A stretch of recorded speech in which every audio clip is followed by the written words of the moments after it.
La Escritura nos dice que en el principio era Jesús, era el Verbo, y el Verbo era con Dios, y el Verbo era Dios.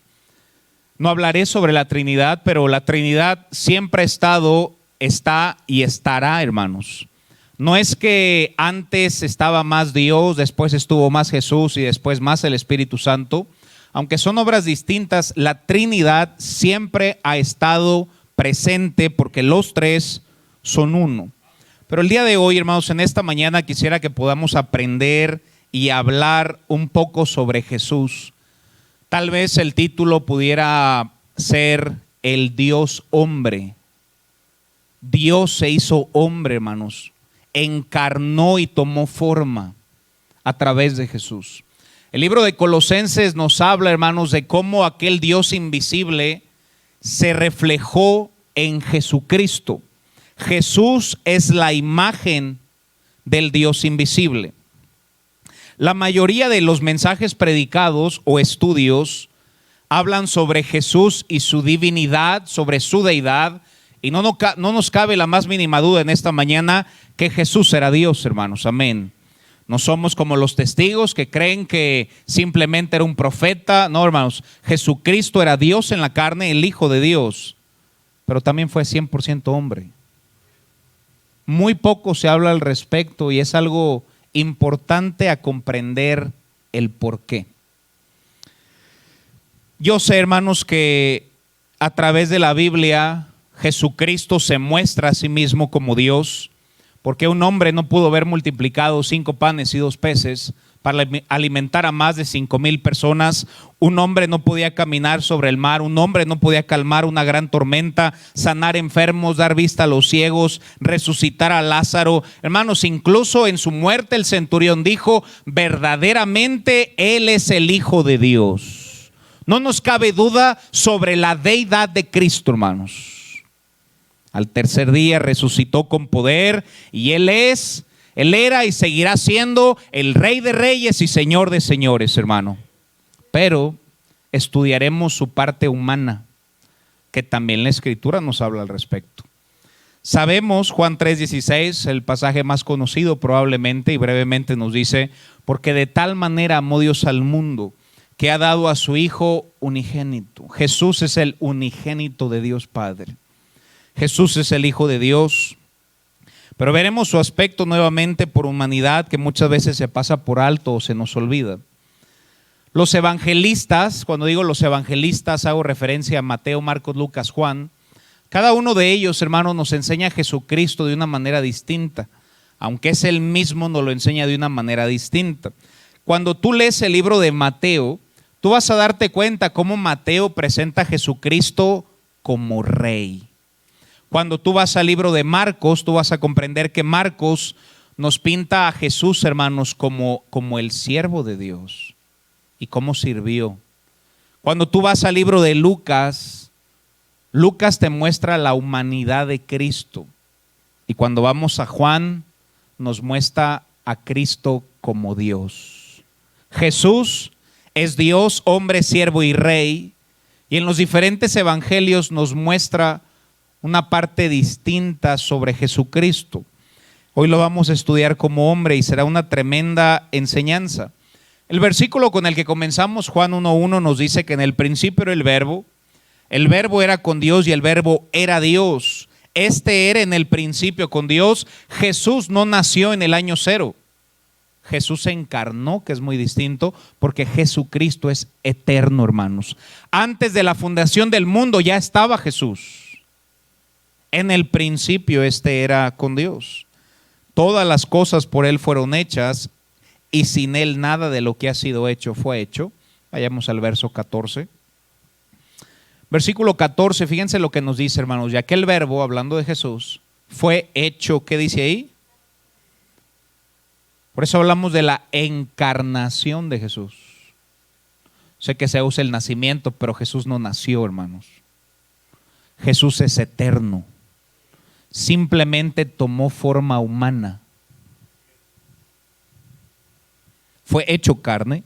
Y fíjense, hermanos, ya habitó entre nosotros y vimos su gloria, gloria como el unigénito del Padre, lleno de gracia y de verdad. Me impresiona el nacimiento de Cristo, si se usa esa palabra. Cada vez que tú y yo damos una fecha, estamos haciendo referencia, hermanos, a la encarnación de Jesús. Fue el evento más importante de la historia de este mundo, porque cada vez que damos una fecha estamos haciendo referencia a cuando Cristo vino a esta tierra y tomó forma humana, hermanos. Alguien dijo en una ocasión, qué impresionante que naciera en un pesebre. Yo creo que hay algo más digno a notar, hermanos. Qué impresionante que lo inmortal se vistiera de mortalidad, hermanos. ¿Cómo es posible que Jesucristo, y entre comillas, nadie mató a Jesús, hermanos? Eso es una herejía. Jesús entregó su espíritu porque seguía siendo Dios. 100% Dios, 100% hombre. Quisiera que veamos su humanidad y después vamos a aprender el por qué lo hizo. Vayamos a Juan capítulo 4, versículo 6. Vamos a ver aspectos de su humanidad en su piel judía, hermanos. Dice la Biblia en Juan capítulo 4, versículo 6. Y estaba ahí el pozo de Jacob. Entonces Jesús, ¿qué palabra dice ahí, hermanos? Cansado. A veces se nos puede dificultar el decir cómo es posible que Jesús se cansó. No en su parte, en su deidad, sino en su parte humana. Jesús se cansó. Vayamos a Mateo capítulo 4, versículo 2. Mateo capítulo 4, versículo 2, dice la Biblia, y después de haber ayunado 40 días y 40 noches, ¿qué dice ahí, hermanos? Nuevamente, muchas veces se nos es difícil comprender cómo es que Jesús haya tenido hambre. No está hablando de su deidad, está hablando de su humanidad. Jesús en esta tierra tuvo hambre. Juan capítulo 19, versículo 28. Juan capítulo 19, versículo 28. Dice la Biblia, después de esto, sabiendo Jesús que ya todo se había consumado, dijo, para que la escritura se cumpliese, ¿qué dijo ahí, hermanos? Se cansó, tuvo hambre, tuvo sed. Estamos hablando de la humanidad de Jesús, hermano. Mateo capítulo 4, versículo 1. Entonces Jesús fue llevado por el Espíritu al desierto para hacer, ¿qué dice ahí? Jesús fue tentado. Jamás pecó, pero fue tentado. Lucas capítulo 2, versículo 7. Lucas capítulo 2, versículo 7, dice la Biblia, y Jesús, probablemente eres 17, a ver si lo pueden ver, Jesús crecía en sabiduría y estatura. Jesús crecía en sabiduría y estatura y en gracia para con Dios y los hombres. Tiene que estar ahí en ese capítulo. A veces se nos dificulta Lucas 2, 52, gracias. Y Jesús crecía en sabiduría y estatura. A veces podemos leer este versículo y decir, ¿cómo es posible que Jesús creciera? Hermanos, ¿Jesús podía crecer en su deidad? No, Él es perfecto. ¿Jesús podía crecer en la parte humana? A veces se nos es difícil comprender que Jesús era 100% Dios y 100% hombre. Jesús creció en sabiduría y en estatura. Aclaro algo que debe ser muy claro, aunque Jesús fue 100% hombre, Jesús jamás pecó ni pudo haber pecado, hermanos. Es increíble cómo nuestra sociedad toma un libro o una película sin teología y personas se atreven a decir cosas blasfémicas. Jesús nunca pecó, porque si algún punto pudo haber pecado, seguiría poder pecando. Jesucristo jamás pecó, es el perfecto Hijo de Dios. Fue tentado en todo, sin pecado, hermanos. Ahorita lo voy a estresar un poco más, pero quiero que vayamos comprendiendo lo que dice la Biblia. Y entre comillas, hermanos, nuestra teología debe venir de la Biblia. ¿Cómo es posible que alguien diga, pues vi en tal libro o vi en tal película? No puedes basar tu teología en una película. Basemos nuestra teología, hermanos, en este libro y tendremos una buena teología. Vayamos a Lucas 1:35, solamente hablando del nacimiento de Jesús. Y dice la Biblia: respondiendo el ángel le dijo: el Espíritu Santo vendrá sobre ti y el poder del Altísimo te cubrirá con su sombra. Fíjate, por lo cual también el santo ser que nacerá. El santo ser que nacerá será llamado Hijo de Dios. Aunque en su ministerio terrenal, cuando tú lees los 4 evangelios, personas trataban de encontrar fallas en él y nunca pudieron, porque Jesús es perfecto, hermanos. Tuvieron que inventar algo. Incluso cuando lo llevaron con Pilato, ¿saben qué dijo Pilato, hermanos? Ningún delito hallo en este hombre. Y probó ser el perfecto Hijo de Dios. Y seguirá siendo perfecto. Aquellos líderes religiosos tuvieron que inventar falsas acusaciones para llevarlo al madero, a la cruz. Sabemos que todo eso estaba escrito para nuestro perdón, y ahorita llego a esa parte en el mensaje. La gran pregunta de esta mañana es: ¿por qué Jesús tomó una naturaleza humana? ¿Por qué lo hizo? ¿Por qué tuvo hambre? ¿Por qué tuvo sed? ¿Por qué murió en una cruz? ¿Por qué Dios se hizo hombre? Había escuchado una frase: muchos hombres han querido ser Dios, pero solo Dios quiso ser hombre. Y vamos a estudiar el por qué. Te daré 3 razones, hermanos, por qué se hizo hombre. El primero es el más importante, pero el tercero nos va a ayudar en gran manera. Número 1, Jesús se hizo hombre para salvar a los hombres, hermano. Vayamos a Romanos capítulo 5, versículo 12. Romanos capítulo 5, versículo 12, nos dice la Escritura: por tanto, como el pecado entró en el mundo. ¿Por quién entró el pecado al mundo, hermanos? ¿Quién es ese hombre? Adán. El primer hombre que pecó, la primera persona que pecó en la tierra fue Adán. Y todo ese pecado se pasó a todo humano. Y por el pecado entró la muerte. Y la muerte pasó a todos los hombres por cuanto todos pecaron. Una vez estaba hablando con alguien y me dijo: yo nunca he pecado. Y le dije: ¿y usted nunca va a morir? No, pues yo supongo que algún día moriré. Y le dije: ¿y por qué cree usted que va a morir? Es la consecuencia del pecado. Todo hombre ha pecado y todo ser humano un día morirá, porque es la consecuencia del pecado del primer hombre. Y no le echemos tanto la culpa a Adán, porque nosotros mismos hemos pecado. Pero el pecado entró por un hombre, y por un hombre tenía que ser quitado, por un hombre perfecto. No tengo que estresar mucho el tema. Sabemos que la Escritura dice: como está escrito, no hay justo ni a uno, no. En esta tierra no hay un solo hombre sin pecado, no hay un solo hombre perfecto. Y para la redención humana tenía que venir un hombre perfecto. Y nos introducimos al mensaje. El Dios hombre, Jesús, 100% Dios, 100% hombre, jamás pecó y se hizo hombre para salvar a los hombres, hermanos. Un plan perfecto de la redención desde un principio, como Dios se encarnó. Vayamos a 2 de Corintios capítulo 5, versículo 21.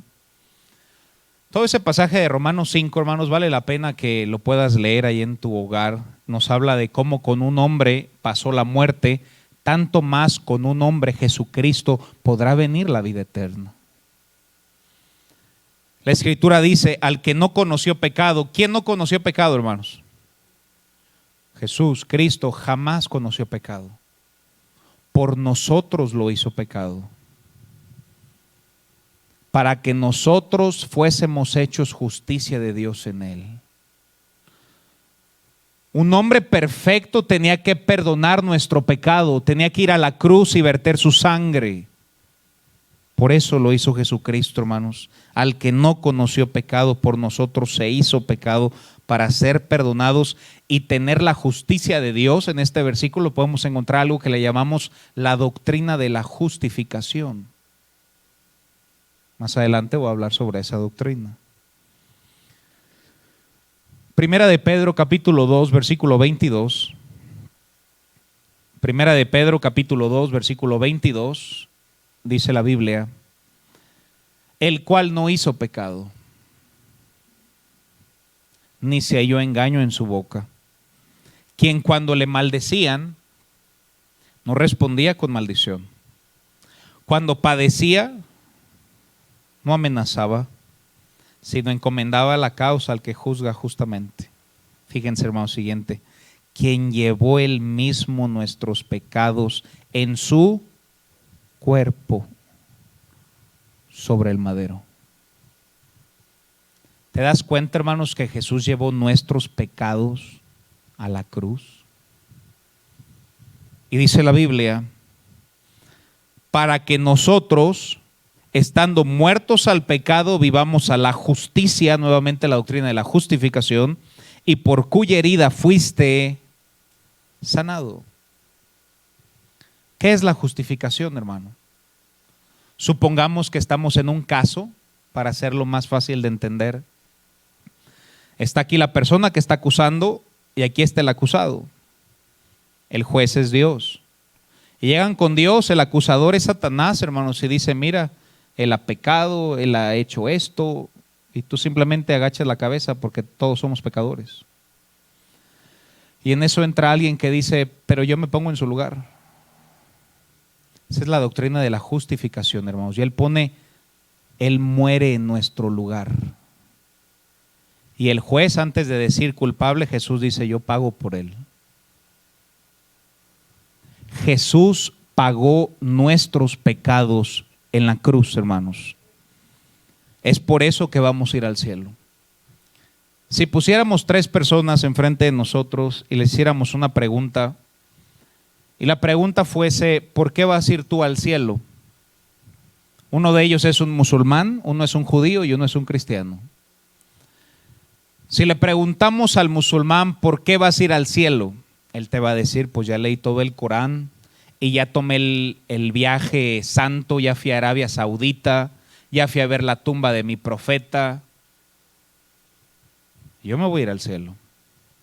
Si le preguntas a un judío: ¿y por qué vas a ir tú al cielo? Pues mira, he guardado toda la Torá, toda la ley de Dios, toda la ley mosaica, hago buenas obras. Y luego le preguntan al cristiano: ¿y tú por qué vas a ir al cielo? Pues la verdad es que yo no lo merezco. La verdad es que yo soy un pecador que merece ir al infierno. Y probablemente quien preguntara diría: pues le entiendo al musulmán y le entiendo al judío, pero a ti no te entiendo. Y después le añades: pero mi fe no está en mí. Mi fe está en alguien que murió por mí. Mi fe está en Jesucristo. Un musulmán pone su fe en lo que él ha hecho con el Corán. Un judío pone en lo que él ha hecho, hermanos, con la ley. Un cristiano pone su fe en lo que Cristo hizo por mí.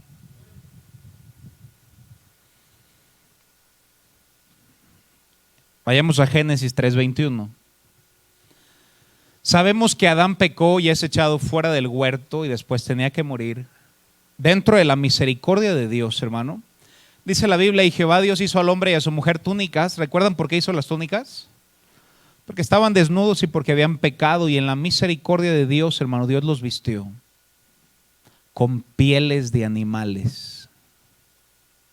Esto es algo muy entendible. Si has estudiado el Antiguo Testamento, sabes que en ese tiempo se hacían sacrificios de animales para el perdón de pecados.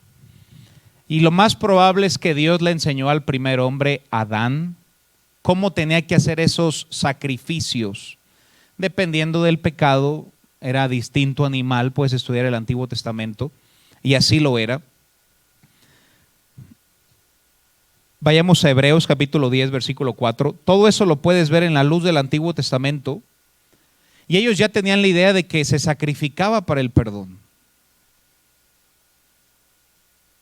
Dice la Biblia, en este libro de Hebreos 10:4, porque la sangre de toros y los machos cabríos, ¿qué dice, hermanos?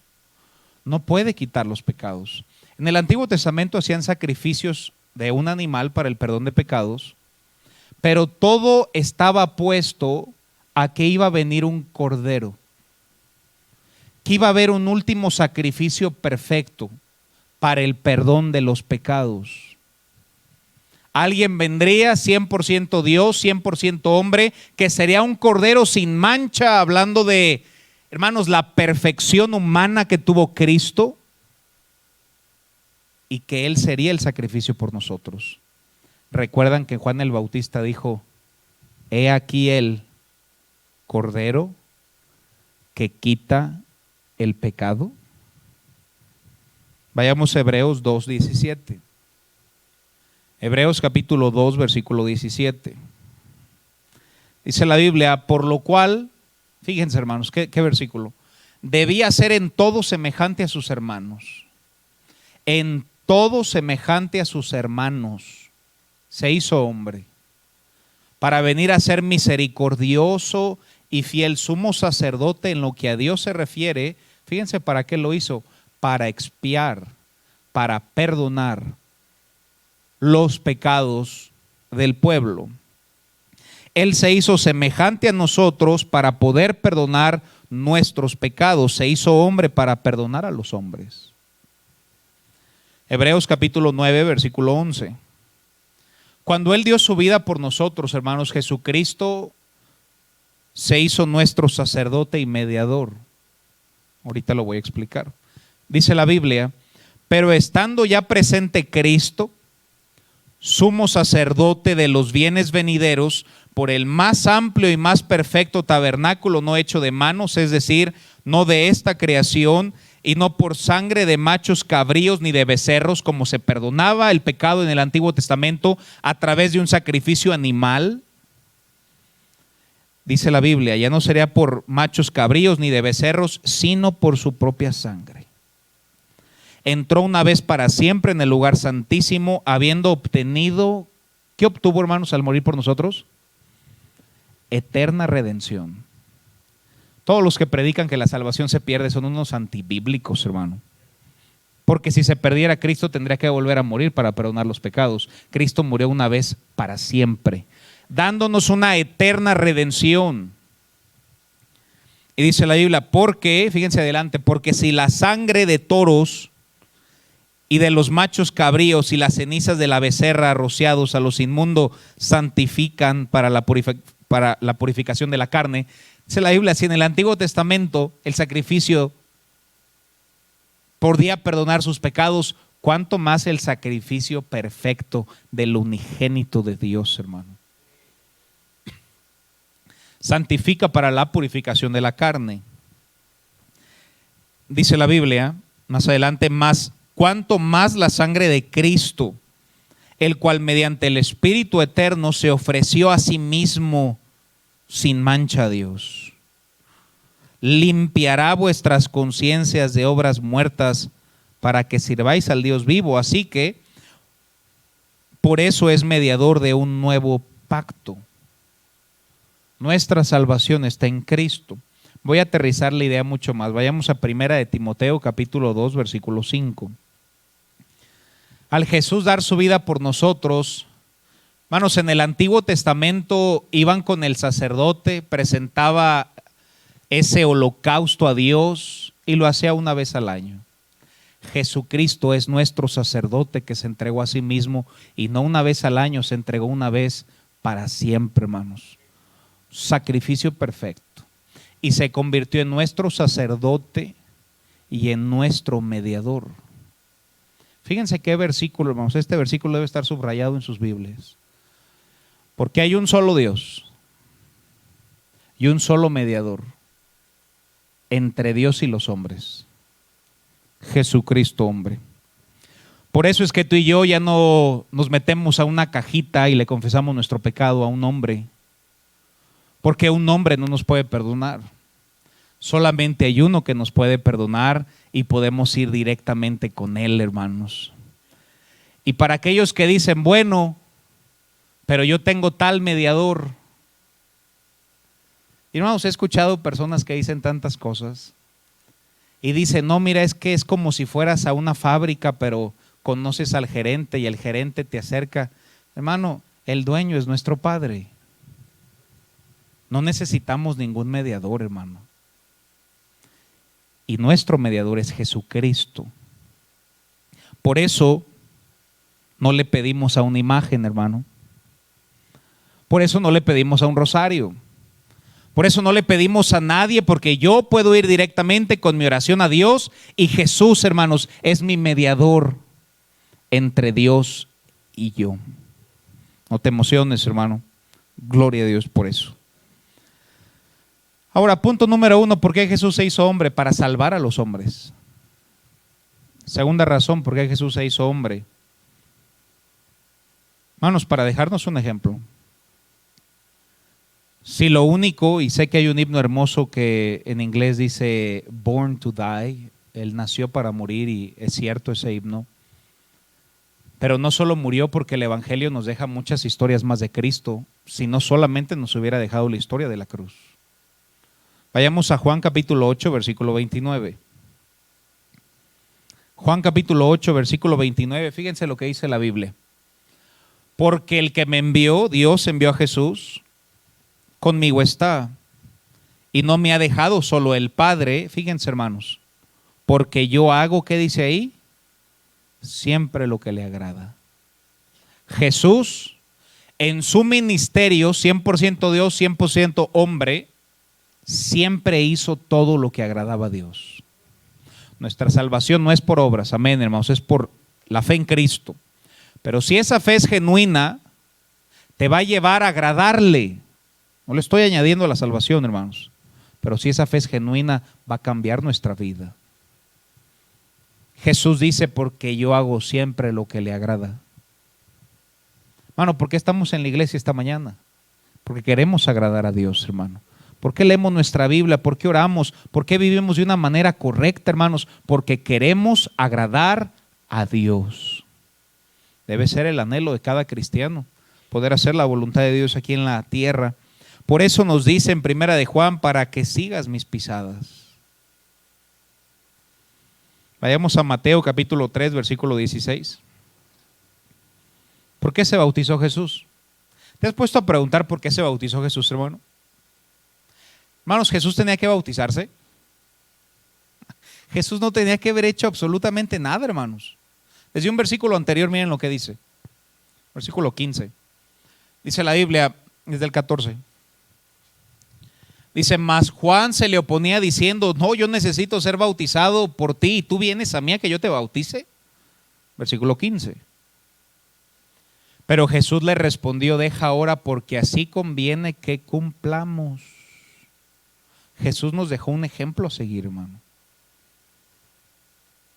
Toda justicia. Entonces le dejó, versículo siguiente. Y Jesús, después que fue bautizado, subió luego del agua, y aquí los cielos fueron abiertos y vio al Espíritu de Dios que descendía como paloma y venía sobre él, y escuchó una voz del cielo, versículo 17, que decía, este es mi Hijo amado, en quien tengo complacencia.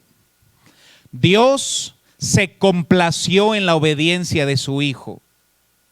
Oh hermanos, que Dios pueda decir lo mismo de nosotros.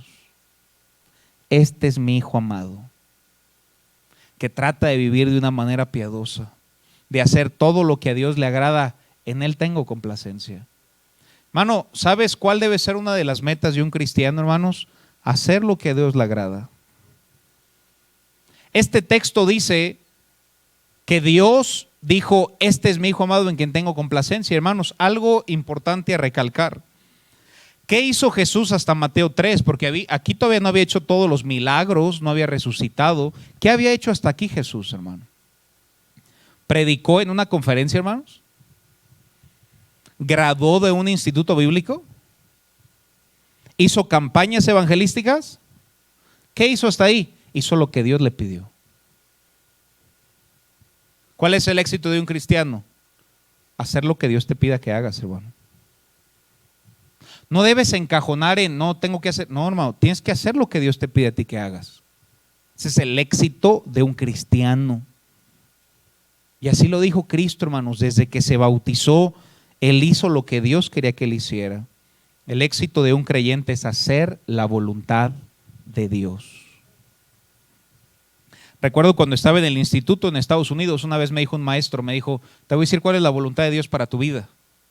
Y yo dije, pues, ¿qué eres tú, el Espíritu Santo? Y después me dijo, mira lo que te voy a decir. Me lo dijo en inglés, me dijo, God's will for your life is to be available. La voluntad de Dios para tu vida es que te mantengas disponible. ¿Sabes cuál es la voluntad de Dios para tu vida en esta mañana, hermano? Que estés disponible para Dios. ¿Qué más, pastor? Nada más, hermano. Hermano, tienes esa actitud hacia el Señor, estás disponible. ¿Qué quieres que yo haga? Y te darás cuenta que Dios hará todo, hermanos. Punto número 3 y último. ¿Por qué Jesús se hizo hombre? Número 1, para salvar a los hombres. Número 2, hermanos, nos dejó un ejemplo de cómo un cristiano debe querer agradar a Dios. Y número 3, para que nos pueda entender. ¿Sabes por qué Dios se hizo hombre? Para que pudiera entendernos, hermano. Vayamos a Hebreos capítulo 4, verso 14. Y fíjense qué versículo, hermanos, 14 y 15. Hebreos 4, 14 dice la Escritura: por tanto, teniendo un gran sumo sacerdote, hermanos, Jesús, que traspasó los cielos, Jesús, el Hijo de Dios, retengamos nuestra profesión. Versículo 15. Es probablemente el versículo más importante de este capítulo y dice, porque no tenemos un sumo sacerdote que no pueda compadecerse de nuestras debilidades, sino uno que fue tentado, ¿qué dice a continuación, hermanos? En todo según ¿qué? ¿Te das cuenta que Jesús, hermanos, en su ministerio terrenal, si quieres pensar en los 33 años o en esos 3 años que fue el ministerio terrenal, Él se hizo hombre para entendernos?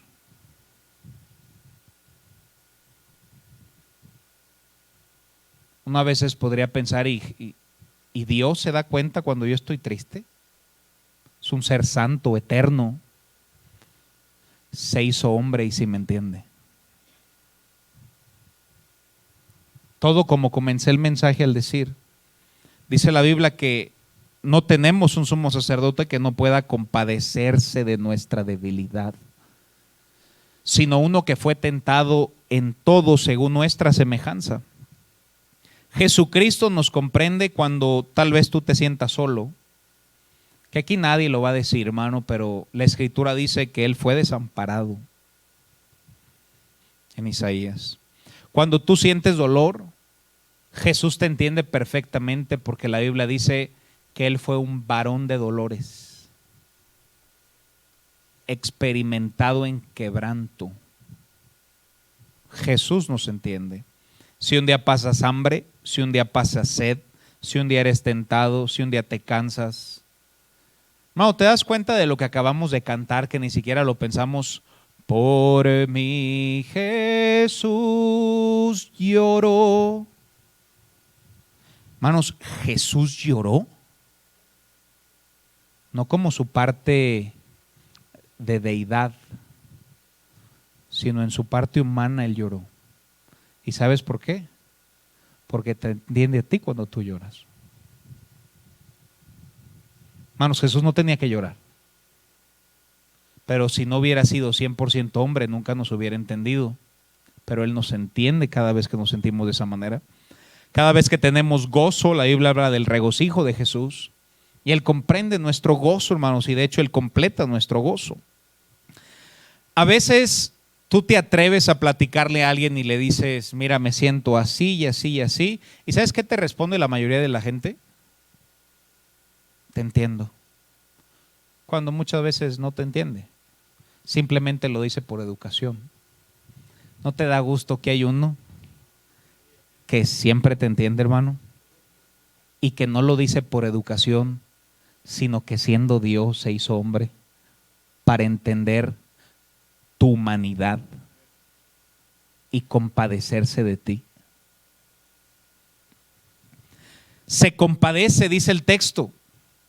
Por eso dice desde el versículo, hermanos, que debemos mantener nuestra profesión, debemos seguir adelante. Y tal vez dices, pero es que todo lo que estoy pasando, hermanos, Jesucristo pasó eso y mucho más. Nos dejó un ejemplo en su vida al ser 100% hombre, al usar la palabra de Dios cuando era tentado y vivir su vida en el poder del Espíritu Santo. Y nos dejó el ejemplo para seguirlo, hermanos.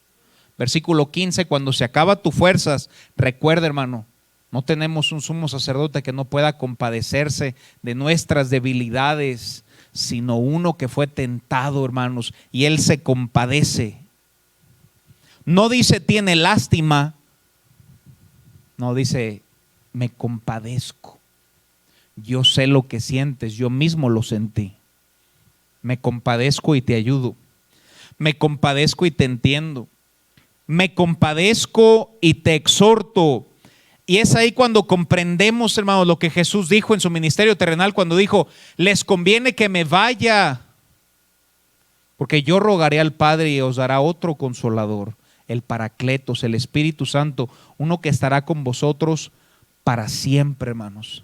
Juan 14 es muy claro al respecto. Y termino con esto, hermanos. ¿Quién es Jesús para ti? Jesucristo mismo expresó esa pregunta en los evangelios. ¿Sabes qué dijo Jesús? ¿Quién dicen los hombres que soy yo? Se le acercó Pedro y le dijo, pues unos dicen que eres Juan el Bautista, unos dicen que eres Elías. Y después respondió Jesús, pero ¿quién piensas tú que yo soy? Ya no me importa tanto qué dicen los demás, pero ¿qué dices tú, Pedro? ¿Quién soy yo? Hermano, ¿quién es Jesús para ti? Hoy en día, no solo en los tiempos, en esos tiempos, pero hoy en día, hermanos, la gente sigue considerando a Jesús como un maestro. Como le decían, y la palabra está expresa como rabí, maestro. Jesús es más que un maestro. Para algunos Jesús solo es un hombre, aunque fue 100% hombre, él también siguió siendo 100% Dios. Amén. Hay un canto en inglés, hermanos, que no se ha traducido y la letra es muy bonita, hermanos. Y aquella letra dice, Jesús se despojó de todo menos de su amor. Eso no es cierto. Jesús seguía siendo el eterno. Jesús seguía siendo el todopoderoso. Todos los atributos seguían en Cristo. 100% Dios. Nunca dejó de ser Dios. 100% hombre. Pero pastor, no lo entiendo. Bienvenido, hermano.